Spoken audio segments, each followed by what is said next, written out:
지난 시간에 설명해드린 대로 정복자 캉은 토르의 공격으로 프라임 캉과 분열된 정복자 캉으로 나누어졌고, 사랑하는 라보나 렌슬레이어를 부활시키기 위해 서로 다른 선택을 했는데요. 그 이후 시점부터는 다양한 시간대에 정복자 캉이 존재하면서 그가 프라임 캉인지 분열된 정복자 캉인지 명확하지 않은 이슈들이 꽤 많습니다. 게다가 과거 너세니얼 리처즈가 시간여행을 했던 곳에서도 또 다른 분신들이 생겨나면서 이젠 그를 하나의 캐릭터로 정의하는 게 불가능해져 버렸죠. 그래서 오늘은 프라임 캉과 분열된 정복자 캉과 상관없이 정복자 캉이 20세기 지구와 어벤져스의 정복을 시도하는 다양한 이슈들을 살펴볼 생각인데요. 이 이슈들은 정복자 캉이 얼마나 오랫동안 어벤져스를 괴롭혀왔고 그만큼 강력한 존재였는지를 잘 보여주고 있기 때문에 한 번쯤 살펴보는 것도 그리 나쁘지 않을 것 같네요. 그럼 바로 시작하겠습니다.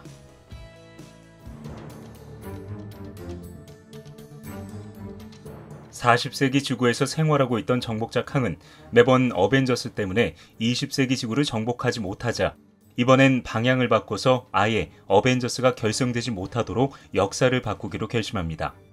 그래서 정복자 캉은 지구의 역사를 조사하던 중 팬텀 이글이라는 비행기 조종사가 독일의 대포를 파괴하는 것을 막으면 1차 세계대전에서 독일이 승리한다는 사실을 발견하고 크게 기뻐하는데요.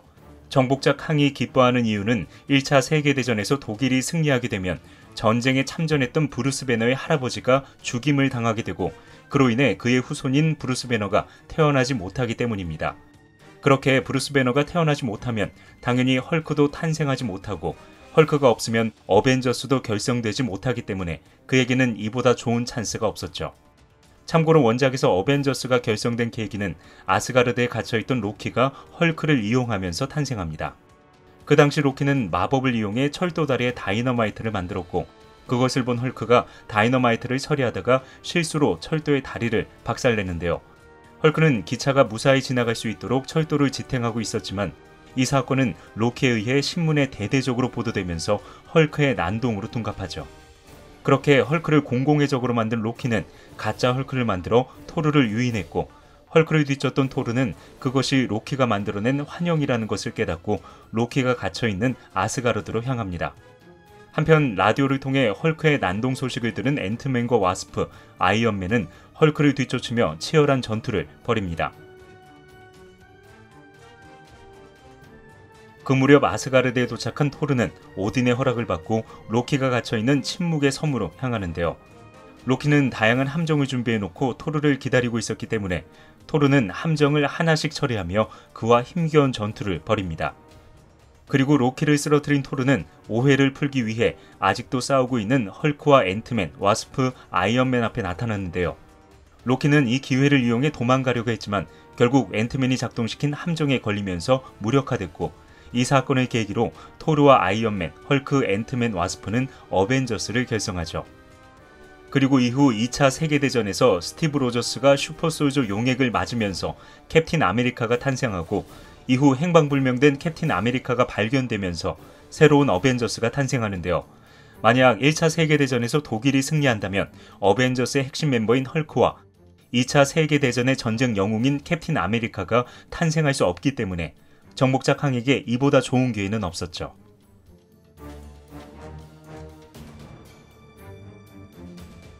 정복자 캉은 인류와 어벤져스의 역사를 바꾸기 위해 1차 세계대전이 한창인 1971년으로 시간여행을 하는데요. 이 과정에서 타임머신이 시간의 폭풍에 휘말면서 더 이상 전진할 수 없자 고민을 거듭하던 그는 헐크라면 충분히 시간의 폭풍을 돌파할 수 있다고 생각하고 그를 자신 있는 시간대로 불러들입니다. 그리고 헐크에게 팬텀 이글이라는 비행기 조종사가 독일의 대포를 파괴하는 것을 막으면 브루스 배너를 없앨 수 있다고 속이는데요. 그 당시 헐크는 그 누구보다 브루스 배너를 증오하고 있었기 때문에 당연히 그의 제안을 받아들였고 그렇게 헐크는 1971년으로 가기 위해 시간의 폭풍을 돌파하기 시작합니다. 그리고 헐크는 불멸에 가까운 육체와 강력한 힘으로 시간의 폭풍을 돌파하고 마침내 1차 세계대전이 한창인 1971년대에 도착하는데요. 하필 헐크는 전쟁터 한가운데 떨어졌기 때문에 독일군의 무차별 공격을 받게 되죠. 그러나 헐크는 간단하게 독일군의 탱크를 파괴하고 유유히 팬텀 이글을 찾아 나섭니다. 한편 파란색 고글과 망토를 입고 팬텀 이글로 활동하고 있던 칼 코프먼은 1차 세계대전에서 독일 비행기를 제일 많이 격추한 전쟁 영웅으로 칭송받고 있었는데요. 오늘은 전쟁의 승패를 좌우할 수 있는 독일의 최첨단 대포를 파괴하는 날이었기 때문에 그는 반드시 성공하겠다는 다짐을 하고 비행기에 오릅니다. 하지만 그가 대포를 파괴하기 전에 헐크가 끼어들면서 독일군의 공격은 모두 헐크에게 집중되었고 잠시 임무를 잊어버린 헐크는 독일군과 대포를 모조리 파괴해버립니다.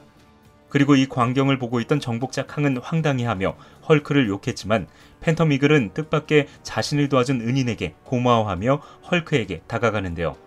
바로 그때 시간의 폭풍이 역류를 일으키면서 헐크와 정복자 캉은 시간의 폭풍으로 빨려 들어가죠. 그리고 팬텀 이글이 감사 인사를 하기도 전에 헐크는 의식을 잃은 채 자신이 원래 있던 시간대에서 브루스 배너로 나타났고 정복자 캉은 차원과 차원 사이인 림보로 빨려 들어가게 됩니다.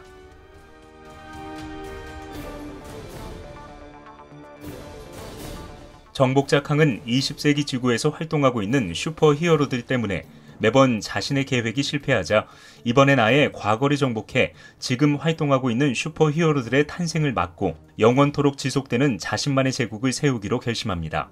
그래서 정복자 캉은 아더왕이 활동하고 있던 시기인 6세기 카멜롯 왕국으로 시간여행을 한 뒤 마법사 멀린과 치열한 전투를 벌이는데요. 마법사 멀린이 아무리 강력한 마법을 퍼부어도 정복자 캉의 최첨단 기술에는 버티지 못했고 결국 그는 정복자 캉에게 패배하면서 감옥에 갇히게 되죠.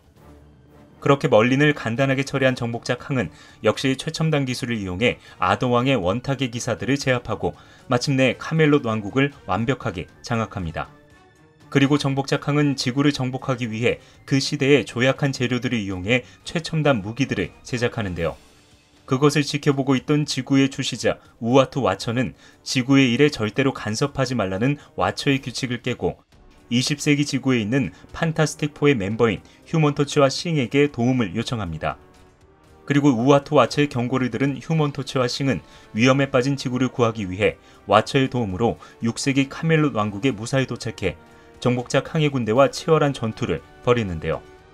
휴먼토치는 생각보다 정복자 캉과 원탁의 기사들이 강한 모습을 보이자 그 시대에서 가장 강력한 능력을 가지고 있는 마법사 멀린을 찾아 나섭니다. 그리고 휴먼토치에 의해 감옥에서 풀려난 마법사 멀린이 싸움에 가세하면서 결국 정복자 캉은 쓰디쓴 패배를 맛보게 되죠.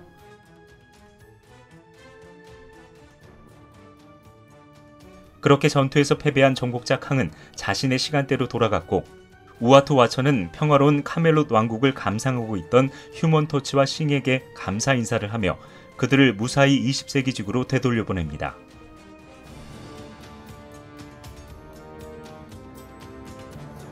정복자 캉은 20세기 지구 어벤져스 맨션 상공의 밝게 빛나는 별을 보고 곧 셀러스티얼 마돈나가 등장할 시기라는 것을 직감합니다. 셀러스티얼 마돈나는 앞으로 우주의 운명을 바꿀 수 있는 셀레스티얼 메시아를 낳는 존재인데요. 이것을 미리 알고 있었던 정복자 캉은 스스로 셀레스티얼 마돈나의 남편이 되어 셀레스티얼 메시아의 아버지가 되길 원했고 그렇게 태어난 셀레스티얼 메시아를 이용해 우주를 손쉽게 정복하려고 했죠. 그래서 수시로 20세기 지구를 살펴보고 있던 정복자 캉은 드디어 셀레스티얼 마돈나가 등장하려고 하자 급히 20세기 지구 어벤져스 맨션 앞에 나타납니다. 한편 어벤져스는 정복자 캉이 갑자기 나타나자 그를 막기 위해 집결하는데요. 정복자 캉은 여유롭게 토르의 멸니르를 튕겨내고 새롭게 제작한 매크로봇 3대를 내보냅니다. 매크로봇은 자신에게 가해진 데미지를 흡수해 더욱 강력한 힘으로 되돌릴 수 있는데요. 이 로봇은 마법과 물리적인 힘뿐만 아니라 스칼렛 위치가 사용하는 현실 조작 능력까지 흡수할 수 있으며 필수는 아니지만 내부의 생명체까지 집어넣어 능력치를 최대로 끌어올릴 수 있습니다. 그리고 내부의 생명체가 강하면 강할수록 더욱 강력한 능력을 낼 수 있기 때문에 정복자 캉은 이참에 토르와 아이언맨, 비전을 납치해 매크로봇에 넣으려고 했죠. 그래서 정복자 캉은 매크로봇을 이용해 그들을 간단하게 처리합니다. 먼저 토르의 강력한 공격을 받은 매크로봇은 그 힘을 흡수해 더욱 증가된 힘으로 토르와 소주맨을 기절시킵니다. 그리고 다른 매크로봇이 공격을 되돌려 아이언맨까지 기절시키자 위기를 느낀 비전은 스스로 무형화 상태가 되어 로봇 내부에서부터 파괴하려고 했는데요. 놀랍게도 매크로봇은 그런 비전의 능력까지 흡수해 비전에게 강력한 공격을 퍼부었고 그렇게 비전까지 무력화되죠. 그리고 정복자 캉은 그 당시 어벤져스 맨션에서 머물고 있던 스칼렛 위치와 멘티스, 에거사 하크니스 중 어떤 여자가 앞으로 셀레스티얼 마돈나가 될지 몰랐기 때문에 아예 모두를 납치하기로 마음먹습니다. 그렇게 그녀들도 매크로봇에게 공격을 받으면서 기절하자 정복자 캉은 그 중에서 가장 약한 능력을 가지고 있는 소즈맨을 제외하고 토르와 아이언맨, 비전, 스칼렛 위치, 멘티스, 에거사 하크니스를 납치해 이집트 피라미드에 숨겨둔 자신의 비밀 기지로 순간 이동합니다. 그리고 정복자 캉은 앞으로 셀레스티얼 마돈나가 될 수 있는 스칼렛 위치와 멘티스, 에거사 하크니스를 육체의 힘을 사용할 수 없는 감옥에 가두어 놓고 토르와 아이언맨, 비전을 마비광선을 이용해 움직일 수 없는 상태로 만들어 각각 매크로봇의 내부에 집어넣는데요. 정복자 캉이 굳이 그들을 매크로봇에 넣은 이유는 이 로봇들을 이용해 미국과 소련, 중국의 지배자를 암살해서 3차 세계대전을 일으키려고 했기 때문입니다. 그리고 3차 세계대전으로 20세기 지구의 모든 무기가 무용지물이 되면 앞으로 자신의 아들이 될 셀레스티얼 메시아와 함께 우주를 영원토록 지배할 원대한 꿈을 꾸고 있었죠.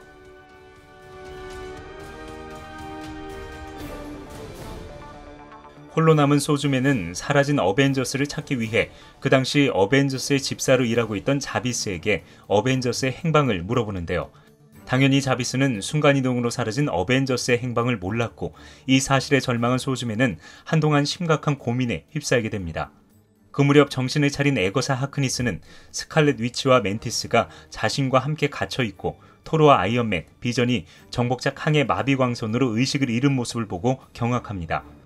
그리고 주변을 둘러보던 중 벽에 쓰여있는 상형 문자를 통해 이곳이 고대 이집트의 파라오 라마투드의 피라미드라는 것을 알게 된 에거사 하크니스는 텔레파시를 이용해 소즈맨에게 도움을 요청하죠. 참고로 원작에 등장하는 에거사 하크니스는 아틀란티스가 바다 밑으로 가라앉기 전부터 존재했던 마녀로 방대한 지식과 넘사벽의 마법 능력을 가지고 있기 때문에 스칼렛 위치의 스승으로도 활동했던 인물인데요. 재미있게도 드라마 완다비전에서도 스칼렛 위치의 절친한 이웃이자 조언을 주는 역할로 등장하다가 이후 강력한 카리스마를 보여줍니다. 그리고 이 이슈에 등장하는 멘티스는 영화 가디언즈 오브 갤럭시에 등장하는 그 인물이 맞습니다. 아무튼 에거사 하크니스는 텔레파시 능력을 이용해 어벤져스 맨션에서 헤매고 있는 소즈맨에게 자신들이 있는 위치를 알려줬고 그 말을 들은 소즈맨은 급히 옥상에 있는 퀸젯을 타고 이집트로 향하는데요. 너무 급하게 움직인 나머지 소즈맨은 이집트 정부에게 미처 통보하지 못했고 그로 인해 이집트 정부 공군의 집중 공격을 받게 되죠. 그렇게 소즈맨은 이집트 공군과 치열한 공중전을 벌이다가 결국 퀸젯이 격추되면서 지상으로 떨어지는데요. 바로 그때 정복자 캉이 에거사 하크니스가 몰래 소즈맨과 소통하고 있다는 것을 눈치채면서 에거사 하크니스의 환영이 사라집니다. 그러자 다급해진 소즈맨은 필사적으로 피라미드에 들어가기 위해 주변을 둘러보기 시작합니다. 그리고 마침내 피라미드의 틈새를 발견한 소즈맨은 급히 피라미드 내부로 들어가는데요. 그곳에는 과거 이집트를 통치하면서 자신의 아들 오즈만디아스와 딸 네프리와 함께 행복하게 살고 있다가 미래에서 온 너센열 리처즈의 공격으로 흡혈귀가 된 아멘호텝이 기다리고 있었죠. 5천년 동안 피를 한 모금도 못 먹고 피라미드에 갇혀있던 아멘호텝은 신선한 피를 가지고 있는 소즈맨이 나타나자 맹렬하게 공격하기 시작합니다. 그렇게 소즈맨은 아멘호텝의 공격으로 위기에 처하는데요.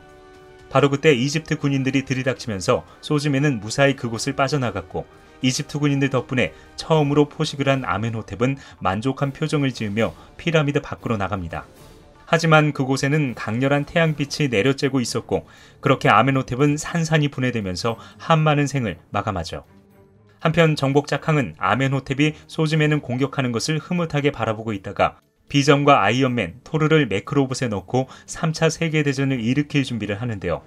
그 무렵 아멘호텝의 공격을 피해 피라미드 내부로 들어온 소즈맨은 정복자 캉을 발견하고 다짜고짜 공격하기 시작합니다. 하지만 바로 그때 의문의 존재가 나타나 소즈맨을 낚아채자 분노한 소즈맨은 그에게 자신의 정체를 밝히라고 소리치는데요. 놀랍게도 그 존재는 스스로를 라마투드라고 말합니다. 분명히 앞에 정복자 캉이 있음에도 불구하고 그의 과거 아이덴티티였던 이집트의 파라오 라마투드가 이곳에 왜 있는 것일까요? 그리고 앞에 있는 정복자 캉과 지금 나타난 라마투드는 어떤 관계일까요? 이 이야기는 다음 시간에 계속됩니다. 지금까지 히파라치였습니다.